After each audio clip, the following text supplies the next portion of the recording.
सत्य घटना पर आधारित अक्षय कुमार की एक जबरदस्त फिल्म यानी स्काई फोर्स।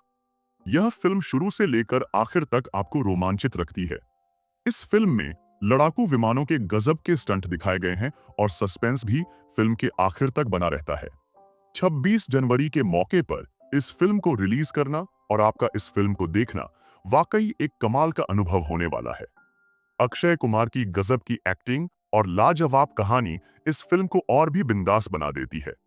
एक खास बात, और यदि बेहतरीन फिल्में आपको ढूंढने से भी नहीं मिलती है, तब यह चैनल आपकी उस जरूरत को पूरा करता है, क्योंकि मैं लाता हूं केवल चुनिंदा फिल्मों की कहानी। इसलिए चैनल को अभी से सब्सक्राइब कर लें। तो चलिए अब कहानी को शुरू करते हैं। तो फिल्म की शुरुआत में हमें 1965 के युद्ध के बारे में दिखाया जाता है, जिसमें भारत ने बुरी तरह से पाकिस्तान को हरा दिया। हारने के बाद पाकिस्तान के जनरल अयूब खान को युद्ध विराम की घोषणा करनी पड़ी, लेकिन पाकिस्तान के मंसूबे भारत को हराने के लिए जारी रहे। इसीलिए आज पाकिस्तान ने फिर से सन 1971 में इंडियन एयर बेस पर हमला कर दिया, जिसमें इंडियन एयर फोर्स की टीम ने पाकिस्तान को करारा जवाब दिया। और इस युद्ध में भारत ने एक पाकिस्तानी पायलट को भी पकड़ लिया, जिसका नाम था अहमद हुसैन। अब हुसैन से यह जानकारी लेने के लिए कि वो लोग और किस जगह हमला करने वाले हैं, इसके लिए आहूजा यानी अक्षय कुमार को बुलाया जाता है। अब आहूजा के सवाल करने पर हुसैन कहता है कि सॉरी, ये इंफॉर्मेशन मैं आपको नहीं बता सकता, क्योंकि यह सब मेरे देश यानी पाकिस्तान के खिलाफ है। लेकिन यहाँ आहूजा को ध्यान आता है कि सन 1965 में जब इंडिया पाकिस्तान के बीच युद्ध हुआ था, तब हुसैन को अवार्ड दिया गया था। यह देखकर आहूजा भी काफी हैरान था, क्योंकि उस समय पाकिस्तान भारत से हार गया था। तो फिर हुसैन को अवार्ड कैसे मिला? तो हुसैन कहता है कि उसने उस युद्ध में एक हिंदुस्तानी पायलट को जान से मार दिया था, जिसकी वजह से हुसैन को अवार्ड मिला। जिसे सुनने के बाद आहूजा चौंक जाता है। इसलिए उस समय क्या हुआ था, इसके बारे में बताने के लिए यह कहानी कुछ साल पीछे 1965 में चली जाती है और हम देखते हैं टाइगर्स स्क्वाड्रन आदमपुर एयरबेस को, जहां के विंग कमांडर आहूजा थे, जो अपने जूनियर्स को ट्रेन कर रहे थे। अब इस ट्रेनिंग में विजया, जिसका कोड नाम टैबी था, वो आहूजा का फेवरेट था। वास्तव में टैबी बेझिझक किसी भी काम को करता था, क्योंकि टैबी का कहना था कि जब लड़ाई में कोई लिमिट नहीं होती, तो हम अपनी ट्रेनिंग में लिमिट क्यों रखें। इसीलिए वह कई बार कायदे नियम तोड़ चुका था। अब इसके बाद आहूजा को पता चलता है कि पाकिस्तान एयरफोर्स ने इंडिया के एयरबेस पर अटैक किया था, जिसमें 3 इंडियन सोल्जर शहीद हुए थे। अब यह पता चलते ही आहूजा अपने सीनियर के पास जाता है और उनसे पाकिस्तान पर अटैक करने के लिए कहता है, क्योंकि अगर पाकिस्तान हमारे ऊपर अटैक कर सकता है तो उन्हें भी दिखा देना चाहिए कि हम भी उनके ऊपर अटैक कर सकते हैं। लेकिन आहूजा के सीनियर्स कहते हैं कि यह परमिशन देना उनके हाथ में नहीं है, जब तक कि उन्हें ऊपर से आदेश नहीं मिलते। इसके बाद आहूजा के सीनियर ऊपर से परमिशन लेने की कोशिश करते हैं, लेकिन उन्हें परमिशन नहीं मिलती। लेकिन आहूजा तो जानता था कि पाकिस्तान इतनी आसानी से चुप नहीं बैठेगा, वह फिर से हमला जरूर करेगा। इसीलिए आहूजा अपने सोल्जर से कहता है कि उन्हें इन सब के लिए तैयार रहना चाहिए। भारत की परेशानी यह थी कि पाकिस्तान के पास जो एयरक्राफ्ट थे, वो काफी ज्यादा एडवांस थे, जो कि पाकिस्तान को अमेरिका ने दिए थे। लेकिन भारत के पास इतने एडवांस एयरक्राफ्ट नहीं थे और ना ही उनमें कोई बदलाव किया जा सकता था, क्योंकि भारत के पास इतना बजट नहीं था। अब यह सब सुनने के बाद टैबी आहूजा से पूछता है कि अगर पाकिस्तान के पास इतने एडवांस एयरक्राफ्ट है, तो हम लोग कैसे जीतेंगे। इस बात को सुनने के बाद आहूजा टैबी यानी विजया से कहता है कि टैबी उसके ऊपर पूरी ताकत से हमला करे। और जैसे ही टैबी आहूजा पर हमला करता है, तो तुरंत ही आहूजा टैबी को पकड़कर आगे की तरफ धक्का दे देता है, जिससे टैबी दूर दीवार पर जाकर टकराता है। वास्तव में यहाँ आहूजा का कहने का मतलब था कि आपको अमेरिकन एयरक्राफ्ट की ताकत को उसी के खिलाफ इस्तेमाल करना होगा, और हमारे सोल्जर समझ जाते हैं। और इसके बाद टैबी आहूजा से सॉरी कहता है, क्योंकि ट्रेनिंग के लिए ही सही, पर उसने आहूजा पर अटैक किया था। लेकिन आहूजा उसे समझाता है कि तुझे थोड़ा शांत रहना चाहिए। इसके बाद आहूजा टैबी से गीता के बारे में पूछता है, तो टैबी बताता है कि गीता हमेशा टेंशन में रहती है। वास्तव में गीता टैबी की वाइफ थी और वो अभी प्रेग्नेंट थी। इसके बाद टैबी गीता को पार्टी में लेकर आता है, जहां पर गीता काफी टेंशन में थी कि कहीं टैबी को इस समय कुछ हो ना जाए। लेकिन आहूजा और उसकी पत्नी प्रीति गीता को समझाते हैं कि टैबी को कुछ भी नहीं होगा। तभी यहां पता चलता है कि पाकिस्तान ने फिर से घुसपैठ करके भारत पर हमला करने की कोशिश की, जिसे सुनते ही वह सब लोग अपने एयर बेस में चले जाते हैं और जंग की तैयारी करने लगते हैं। लेकिन इसी ट्रेनिंग के दौरान टैबी ने पाकिस्तानी बॉर्डर पर कुछ अजीब देखा था, जिसे कंफर्म करने के लिए टैबी को भारत की सुरक्षा सीमा को पार करना था, यानी पाकिस्तान की सीमा के अंदर जाना था। तो टैबी यहां पर देखता है कि सभी की सभी रेलगाड़ियां हथियारों से भरी हुई थी, जिनमें टैंक जैसी चीजें भी शामिल थीं। लेकिन आहूजा ने टैबी को वापस आने के लिए बोला था, जबकि टैबी ने उस ट्रेन को ही तबाह कर दिया था, जिस चक्कर में उसे वहां लड़ना पड़ा। बदले में पाकिस्तानी फौज ने भी टैबी पर एक मिसाइल को छोड़ दिया और उस मिसाइल से बचने के लिए टैबी को अपने विमान से फ्यूल टैंक को खाली करना था, जो कि टैबी ने कर दिया था। और इस तरह से आहूजा की चालाकी की वजह से आज टैबी मरते मरते बच गया था, क्योंकि फ्यूल खाली करने के लिए आहूजा ने ही उससे कहा था। लेकिन आहूजा के सीनियर इस बात पर नाराज हो जाते हैं, क्योंकि उन्होंने हमला करने की इजाजत नहीं दी थी। पर आहूजा उन्हें बताता है कि पाकिस्तान ने अपने सभी हथियार बॉर्डर पर लाकर रख दिए हैं, इसलिए हमें ऐसा करना पड़ा। लेकिन अब भी आहूजा पाकिस्तान पर फिर से हमला करने के लिए कह रहा था, जिसके लिए सीनियर अभी भी नहीं मानते। हालांकि आहूजा उन्हें अपना प्लान भी बताना चाहता था, लेकिन फिर भी शाम 4 बजे तक सीनियर को जवाब देना होगा कि हमला करना है या नहीं। और आहूजा तो हमले की तैयारी में लग चुका था। लेकिन आहूजा बिना ऑर्डर के पाकिस्तानी सेना पर हमला नहीं कर पाया। लेकिन फिर वही हुआ जिसकी आहूजा को आशंका थी। पाकिस्तानी सेना ने सीधे भारतीय एयरबेस पर हमला कर दिया था, जिसकी वजह से हमारे काफी सारे सोल्जर की जान चली जाती है। इस युद्ध में हमें काफी तबाही देखने को मिलती है, जिसमें हमारे कई वीर सैनिक बुरी तरह से शहीद हो जाते हैं, जिसे देखने के बाद इंडियन गवर्नमेंट को भी समझ आ जाती है कि अब शांति शांति चिल्लाने से कुछ नहीं होगा। इसीलिए वह तय करते हैं कि अब इंडिया और पाकिस्तान के बीच युद्ध होगा। इसलिए अब आहूजा अपने सीनियर से कहता है कि पाकिस्तान ने अमेरिका से लिए हुए एयरक्राफ्ट को आसपास के बॉर्डर पर नहीं रखा होगा, क्योंकि जो लोग 30 मिनट के अंदर हमला करके वापस जा सकते हैं, तो उन्हें 10 मिनट लगते दिल्ली पर हमला करने में। लेकिन वह बॉर्डर तक आकर हमला करके वापस से पाकिस्तान के बीचों बीच सरगोधा एयरबेस पर लौट गए। और वहां जाने के लिए कम से कम 30 मिनट तो चाहिए, क्योंकि अगर वो लोग पास के ही बॉर्डर पर होते तो उन्हें वापस जाने में सिर्फ 10 मिनट लगते। ये 30 मिनट में अटैक करके जाने वाली बात आहूजा को पाकिस्तान के प्रधानमंत्री की स्पीच से पता चली थी। अब परेशानी यह है कि इतनी दूर तक हमला करने के लिए भारत के पास फ्यूल कैपेसिटी नहीं थी। लेकिन इसके लिए आहूजा ने अपने सीनियर को एयरक्राफ्ट में और फ्यूल टैंक जोड़ने का सुझाव दिया, जिसके बाद सीनियर भी अटैक करने के लिए राजी हो गए। लेकिन इस युद्ध में टैबी को स्टैंड बाय, यानी जब उन्हें कहा जाएगा तभी वह इस युद्ध में शामिल हो सकते हैं, तब तक के लिए टैबी यहीं पर रहेगा, क्योंकि यह सीनियर का आदेश था। क्योंकि टैबी कोई भी नियम आसानी से तोड़ देता, इसलिए वह स्टैंड बाय था। लेकिन टैबी दुखी था, क्योंकि वो सोच रहा था कि उसे स्टैंड बाय पर रखने का यह फैसला आहूजा का लिया हुआ है। इसके बाद आहूजा अपनी टीम को लेकर पाकिस्तान के सरगोधा एयरबेस में घुस चुका था, और वहां घुसते ही इंडियन आर्मी ने तबाही मचाना शुरू कर दिया था और पाकिस्तान को दिए हुए 11 अमेरिकन एयरक्राफ्ट को भी बर्बाद कर दिया। और इसके बाद यह लोग काफी ज्यादा खुश थे, क्योंकि उन्होंने काफी कम समय में उनके सारे एयरक्राफ्ट को नष्ट कर दिया था और अपने वीर भाइयों का भी बदला ले लिया था। इसलिए अब भारत में आने के बाद यह लोग बहुत ही खुश थे। लेकिन यहाँ आहूजा को पता चलता है कि कुछ लोग आहूजा के साथ युद्ध में गए ही नहीं, क्योंकि भारत से उड़ान भरते समय आहूजा तो आगे निकल गया था, लेकिन बाद में रनवे पर डस्ट क्लाउड बन गया था। यानी यह एक ऐसी स्थिति है जिसमें हमें आगे का रास्ता दिखाई नहीं पड़ता है, जिसकी वजह से दुर्घटना होने के चांस होते हैं। तो इस वजह से कुछ लोगों को उड़ान भरने में देरी हो गई, जिस कारण यह लोग आगे जा चुके एयरक्राफ्ट को नहीं देख पाए और इन्हें यहीं पर रुकना पड़ा। दूसरी समस्या यह थी कि 12वें एयरक्राफ्ट में कुछ प्रॉब्लम की वजह से वो एयरक्राफ्ट उड़ ही नहीं पाया था। अब यह देखकर टैबी काफी टेंशन में आ गया था, क्योंकि अगर युद्ध में गए सोल्जर पर अटैक हुआ तो उनके पास कवर नहीं था, यानी उनके पास कोट भी जरूरी था। इसीलिए टैबी ने अपना एयरक्राफ्ट निकाला था, लेकिन उसमें भी थोड़ी बहुत टेक्निकल समस्या थी। लेकिन फिर भी टैबी उस एयरक्राफ्ट को लेकर उनका कवर बनने के लिए चला गया था, जो सुनने के बाद आहूजा के सीनियर काफी गुस्सा थे, क्योंकि उन्होंने टैबी को इसके लिए परमिशन नहीं दी थी।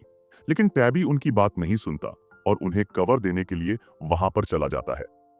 अब यह सब सुनने के बाद आहूजा काफी परेशान हो जाता है, क्योंकि टैबी अभी तक वापस नहीं आया था। इसीलिए आहूजा टैबी के बारे में इंक्वायरी करने की कोशिश करता है, लेकिन टैबी का कहीं पर भी पता नहीं चलता। तभी आहूजा के पास प्रीति का कॉल आता है, जो उसे बताती है कि गीता को बेटी हुई है, यानी टैबी बाप बन गया, इसलिए वो जल्दी से टैबी को लेकर यहाँ पर आ जाए। अब यह सुनकर आहूजा और भी परेशान हो गया था, क्योंकि वो कैसे गीता को बताएगा कि टैबी का कहीं पर भी पता नहीं चल रहा है, क्योंकि आहूजा ने गीता से यह वादा किया था कि वो कभी भी टैबी को कुछ भी होने नहीं देगा। इसलिए आहूजा अपने सीनियर के पास जाता है और उन्हें बताता है कि टैबी लापता है, इसलिए उन्हें पाकिस्तान गवर्नमेंट से कांटेक्ट करना चाहिए और टैबी को ढूंढना चाहिए। लेकिन उसके सीनियर का कहना था कि उन्होंने टैबी को जाने की परमिशन नहीं दी थी और इसके बाद भी टैबी वहां पर गया था, तो इसके लिए वह जिम्मेदार नहीं है। इसके बाद भारत की जीत निश्चित करने पर आहूजा को मेडल मिलता है, लेकिन फिर भी वह काफी उदास था, क्योंकि 4 महीने बीत गए थे, लेकिन अभी तक कुछ भी पता नहीं चला था। और इसके बाद भी आहूजा ने अपने सीनियर से काफी बार कहा कि उन्हें टैबी का पता लगाना चाहिए, लेकिन आहूजा के सीनियर ने जो रिपोर्ट बनाई थी, उस हिसाब से टैबी को अपने रूल कायदे तोड़ने की काफी आदत थी और टैबी को वहां जाने की इजाजत भी नहीं थी, जिसकी वजह से कोई भी उसे सीरियसली नहीं लेता। लेकिन आज भी गीता टैबी का इंतजार कर रही थी और वह समझ नहीं पा रही थी कि आखिर वह जिंदा भी है या नहीं। इसके बाद यह कहानी वर्तमान में हुसैन के ही पास आती है, जहां पर आहूजा हुसैन से बातचीत कर रहा था। अब आहूजा हुसैन से पूछता है कि आखिर उस दिन हुआ क्या था। तो हुसैन बताता है कि जब आहूजा और उसके सारे सोल्जर ने सरगोदा के एयरबेस पर अटैक किया था, तो भारत ने उनके 11वें अमेरिकन एयरक्राफ्ट को ही तबाह किया था, लेकिन उनके पास वास्तव में 12 एयरक्राफ्ट थे और उसी 12वें एयरक्राफ्ट से हुसैन इन लोगों का पीछा कर रहा था। और जब वह आहूजा की टीम के ऊपर अटैक करने वाला था कि तभी टैबी ने देखा कि एक एयरक्राफ्ट उनकी तरफ से बढ़ रहा है। यह देखने के बाद टैबी तुरंत अपने एयरक्राफ्ट से उस एयरक्राफ्ट पर अटैक कर देता है, जिसे सुनने के बाद आहूजा भी काफी हैरान था। ये कौन सा एयरक्राफ्ट था? लेकिन हुसैन कहता है कि अगर इसके आगे उसने कुछ भी बता दिया तो वह अपने कंट्री के साथ गद्दारी करेगा। इसलिए आगे क्या हुआ था, इसके बारे में हुसैन ने आहूजा को कुछ भी नहीं बताया था। अब यह सब सुनने के बाद आहूजा के अंदर फिर से एक उम्मीद जागी थी कि शायद टैबी अब भी जिंदा हो सकता है और वह पाकिस्तान में है। इसीलिए आहूजा फिर से अपने सीनियर के पास जाता है और उन्हें कन्विंस करने की कोशिश करता है कि उन्हें टैबी को ढूंढना चाहिए। लेकिन उसके सीनियर कहते हैं कि हुसैन तो कुछ भी बोलेगा, इसलिए हम उसकी बातों पर यकीन नहीं कर सकते। इसलिए आहूजा को कुछ और प्रूफ लाने होंगे ताकि यकीन हो जाए उन्हें कि टैबी अभी भी पाकिस्तान में है। अब यह सुनने के बाद आहूजा फिर से अपने काम पर लग जाता है। वह सभी लोगों को फिर से कांटेक्ट करता है और उनसे कहता है कि वह टैबी के बारे में सारी इंफॉर्मेशन निकाले और यह भी पता करें कि उस दिन क्या हुआ था। पर इतना ट्राई करने के बाद भी आहूजा के पास ज्यादा इंफॉर्मेशन नहीं आई, जिसकी वजह से आहूजा काफी ज्यादा परेशान था। लेकिन प्रीति उसे समझाती है कि उसे फिर से एक बार हुसैन से बात करनी चाहिए, क्योंकि कल ही हुसैन को पाकिस्तान भेजा जा रहा था। और इसके बाद अगले दिन आहूजा फिर से हुसैन से बात करता है, लेकिन हुसैन ने अभी भी आहूजा को कुछ भी नहीं बताया था। लेकिन हुसैन के जाते समय आहूजा उससे कहता है कि तुम अभी तक भारत में फंसे हुए हो, लेकिन अब तुम वापस जा रहे हो तो तुम्हारे परिवार वाले काफी ज्यादा खुश होंगे। इसलिए हुसैन को भी यह सोचना चाहिए कि अगर कोई इंडियन सोल्जर पाकिस्तान में फंसा है तो उसके घर वाले भी यहाँ पर उसका इंतजार कर रहे हैं। पर यह सब सुनने के बाद भी हुसैन ने कुछ नहीं बताया और अपने घर पाकिस्तान चला गया है। अब उसके जाने के बाद आहूजा को भी यकीन हो गया था कि शायद अब वो टैबी के बारे में कभी भी पता नहीं कर पाएगा। और इस तरह कोशिश करते करते 19 साल बीत गए। लेकिन एक दिन आहूजा के पास एक बुक आती है जो कि हुसैन ने ही पाकिस्तान से उसके लिए भेजी थी। अब यह देखकर आहूजा फिर से चौकन्ना हो गया था कि शायद किताब से ही टैबी का कोई सुराग मिल जाए। इसलिए आहूजा ने उस किताब को पूरा पढ़ लिया था।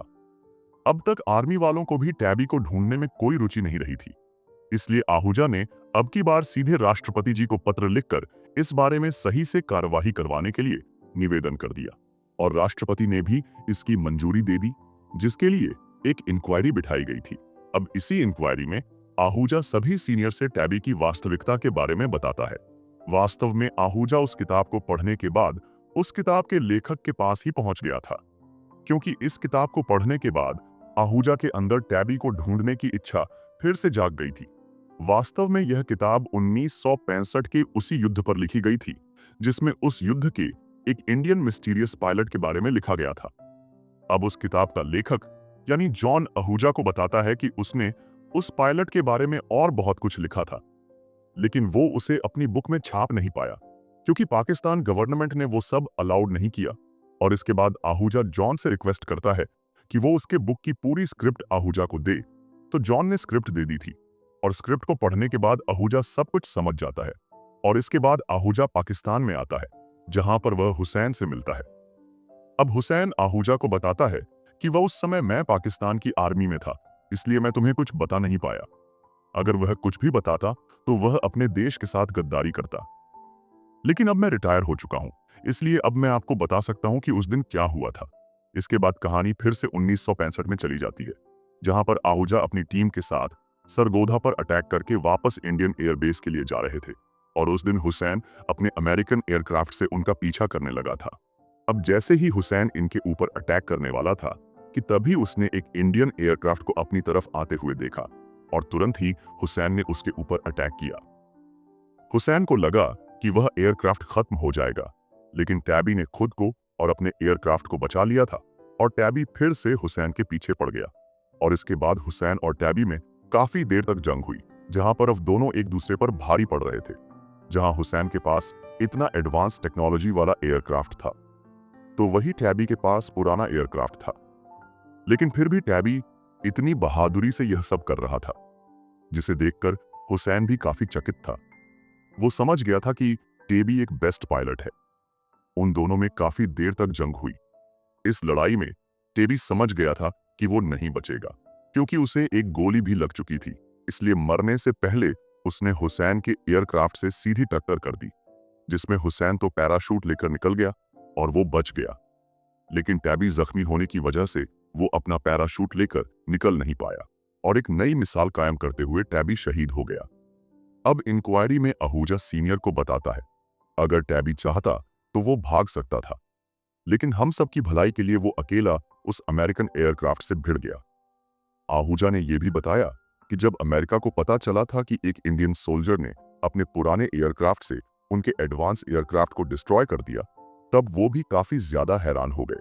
और इसके बाद उन्होंने पता किया कि उनके क्राफ्ट में आखिर क्या प्रॉब्लम थी जिसकी वजह से टैबी उनके एयरक्राफ्ट को खत्म कर पाया था। और यह देखने के बाद वो उसे ठीक करने में लग गए। आहूजा अपने सीनियर से कहता है कि अगर उस दिन भी टैबी ने सभी नियम कायदे माने होते तो हम में से कोई भी उस दिन जिंदा वापस नहीं आ पाता, क्योंकि हुसैन उनके ऊपर अटैक कर देता और उन सब की जान चली जाती। लेकिन टैबी ने अकेले इसका मुकाबला किया और उन सब की जान बचा ली। अगर उस दिन टैबी नहीं होता तो वो लोग भी नहीं होते। अब यह सब सुनने के बाद और यह सारे प्रूफ देखने के बाद आहूजा के सीनियर समझ जाते हैं कि उन्होंने टैबी के बारे में कितना गलत सोचा था और उनकी वजह से ही टैबी को कभी कोई मेडल नहीं मिला और ना ही उसको कोई ढूंढने के लिए गया। इसीलिए आज वह सभी आहूजा से माफी मांगते हैं और टैबी को महावीर चक्र के लिए रिकमेंड करते हैं। इसके कुछ टाइम बाद गीता को वह चक्र यानी सम्मान दिया जाता है और आखिरकार इस तरह से टैबी को आहूजा की वजह से इंसाफ मिल ही जाता है। और इसके बाद आहूजा हुसैन के साथ टैबी को श्रद्धांजलि देता है। अब फिल्म से जुड़ी कुछ जरूरी बातें। दोस्तों, जैसा कि हम सभी जानते हैं कि यह फिल्म सच्ची घटना पर आधारित फिल्म है, तो इसे देखने का मजा डबल हो जाता है। लेकिन कहानी के अंत में टैबी हमें रुलाकर चला गया। दोस्तों, जब इस फिल्म को आप देखते हैं तो शरीर के रोम रोम में हलचल पैदा हो जाती है। यह कोई काल्पनिक फिल्म नहीं है जिसमें अमेरिका कैप्टन हवाई जहाज को हाथों से ही रोक देता है, बल्कि यह फिल्म सच्चाई को दिखाती है, उन वीर शहीदों को दिखाती है जो असल में सुपर हीरो है। मैं आपसे निवेदन करता हूं कि इस फिल्म को आप अपने बच्चों समेत जरूर देखिएगा। इससे आपको कमाल का अनुभव मिलेगा। दोस्तों, जानकारी के लिए बता दूं कि गेम चेंजर और फतेह पुष्पा 2 जैसी जबरदस्त फिल्मों की कहानियों को भी इस चैनल पर अपलोड कर दिया गया है। आप चाहे तो इन फिल्मों की कहानियों का भी मजा ले सकते हैं और मैं जल्द ही शाहिद कपूर की आने वाली फिल्म देवा उसकी कहानी को भी जल्द ही लेकर आऊंगा। तो अगर आपने अभी तक चैनल को सब्सक्राइब नहीं किया है तो अभी से सब्सक्राइब कर ले। तो दोस्तों, मैं मिलूंगा। आपसे किसी और नई फिल्म की नई कहानी के साथ। तब तक के लिए बहुत बहुत धन्यवाद।